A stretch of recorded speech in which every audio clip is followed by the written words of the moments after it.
Okay, building an aesthetic physique is way simpler than most people think. And this is why it drives me crazy when I see guys 5 years in the gym and still looking exactly the same. They're bulking, then cutting, then bulking again, then dirty bulking, then main gaining, then trying some hybrid athletes training routine. And all after that, they still don't have an aesthetic physique. They're bigger, sure, but they don't look aesthetic, they don't look athletic, and they don't even look like the guy they pictured themselves when they started to train. And guess how do I know that? Because this was literally me 1 year ago.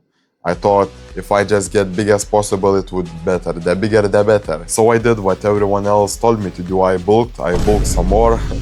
And before I knew it, I was stronger. I was, of course, heavier, but my whole face was just puffy.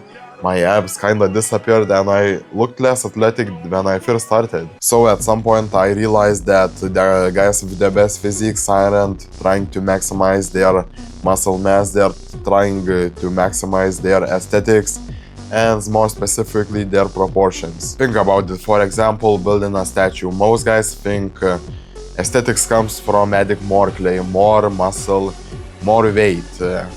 But eventually you keep peeling the clay onto the statue and it loses its shape, it just gets blurred out. So that's the same with the physique. Because let's be fair, the aesthetic physique isn't just muscle, it's the muscle in the right places, the shape, the proportions, and eventually being lean enough for that muscle to actually show off. And that's where most people get it wrong.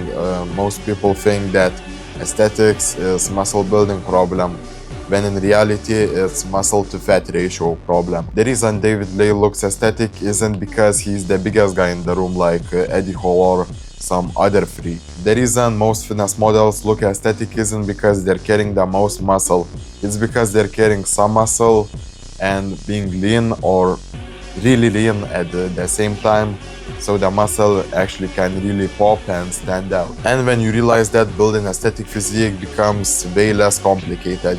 Because instead of following 10 different goals, you just pretty much need to follow just 3. Staying relatively lean all year round, building muscle, and making sure that the muscle distributes in the right places. And if you look at every guy with this physique you probably admire, they're all doing some version of those 3 things, not because it's trendy or optimal or something, but because it's just how aesthetics works.